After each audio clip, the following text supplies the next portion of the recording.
everyone! So I know I could look kind of weird right now, and that's because I am looking. I don't have any foundation on right now, and that's kind of because of the nature of the video. I'm going to be doing a Hyped Up Tuesday on the Covergirl Ready Set Gorgeous foundation. So it's kind of hard to have foundation on before that. Secondly, I don't know if you guys can see kind of some changes in the background. It's mostly because there are some changes going on here at my house. I've got some different things going on here, just because I really wanted to set up a different outlook to my room. Like, I'm going to be doing heavy renovations on my room, and I just totally effed up my eyebrow, but that's okay.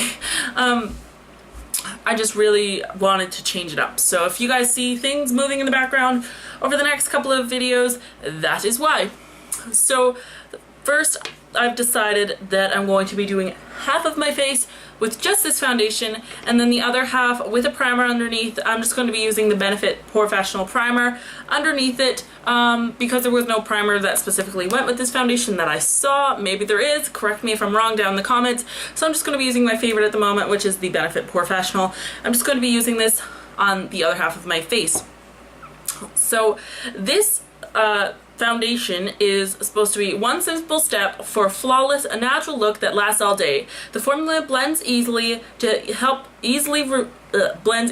even skin tone and reduce shine all day.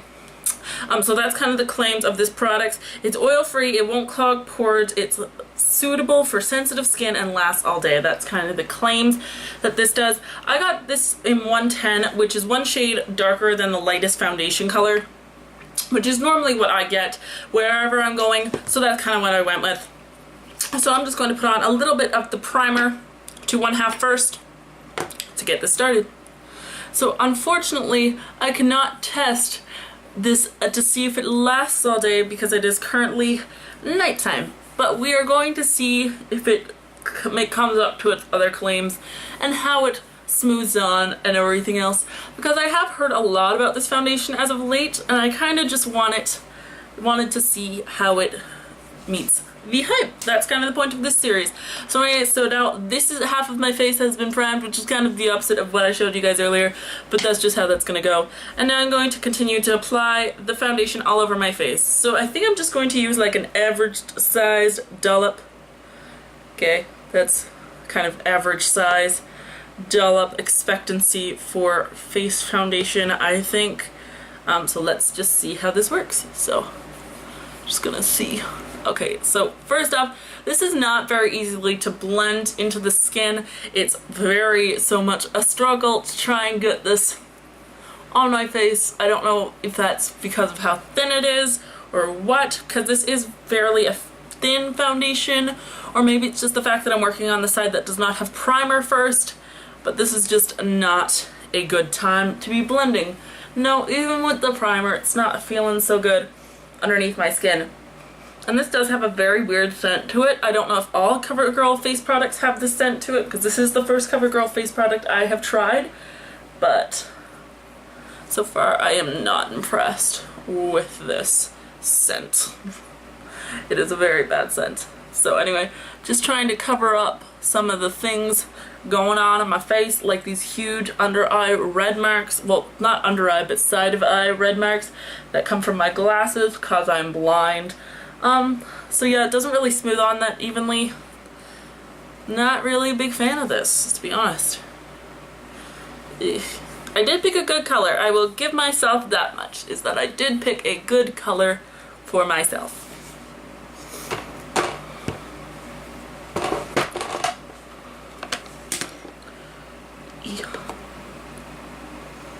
Okay, so I do have one little, like a bit of discoloration around my face. I'm just applying a little bit more to see if I can cover up anything else. Okay.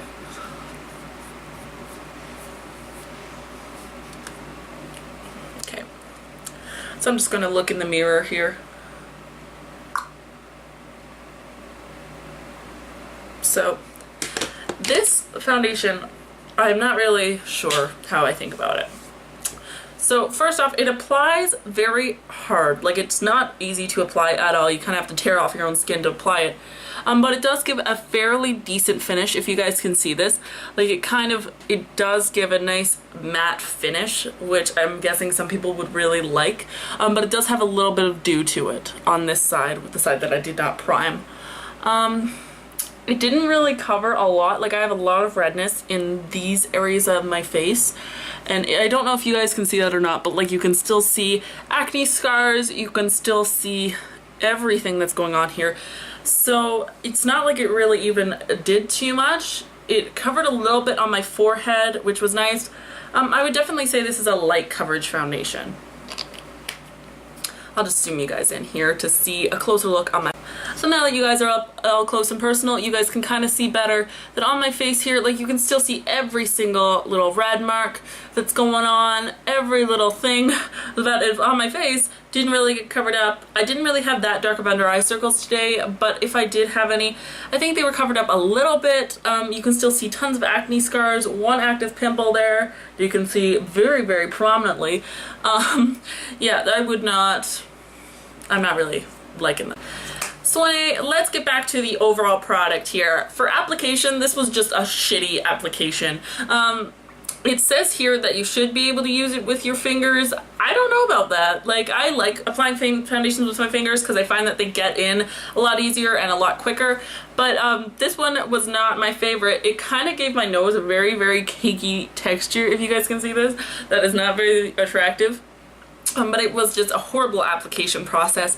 And then for the finish that it gives a matte but glowy finish, if I can say that. Like, it gives you a natural glow, but you're still very, very matte.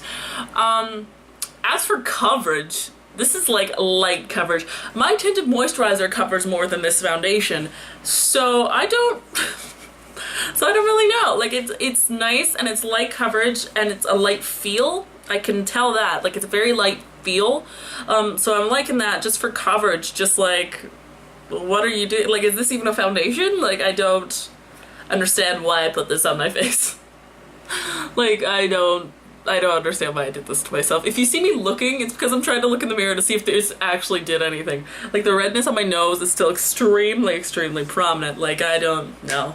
If anything, I would give this like a 5 out of 10. It works decent if it was a tinted moisturizer. If it was labeled as a tinted moisturizer, I'd buy it. But it's too stiff. Like, it's too stiff and sticky on your face to be called a tinted moisturizer, so it's definitely a foundation. It just does not have much coverage, which kind of sucks. But I kind of like the lightweight feel of it, so I'm not really sure. So I'm gonna give it a 5 out of 10 as an overall rating.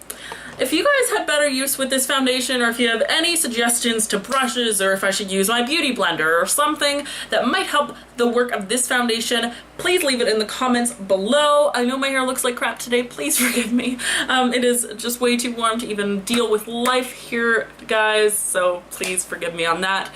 Please leave down in the comments below, once again, if you have a better experience with this foundation, how you make it work for you, all of that, and I will see you guys next time.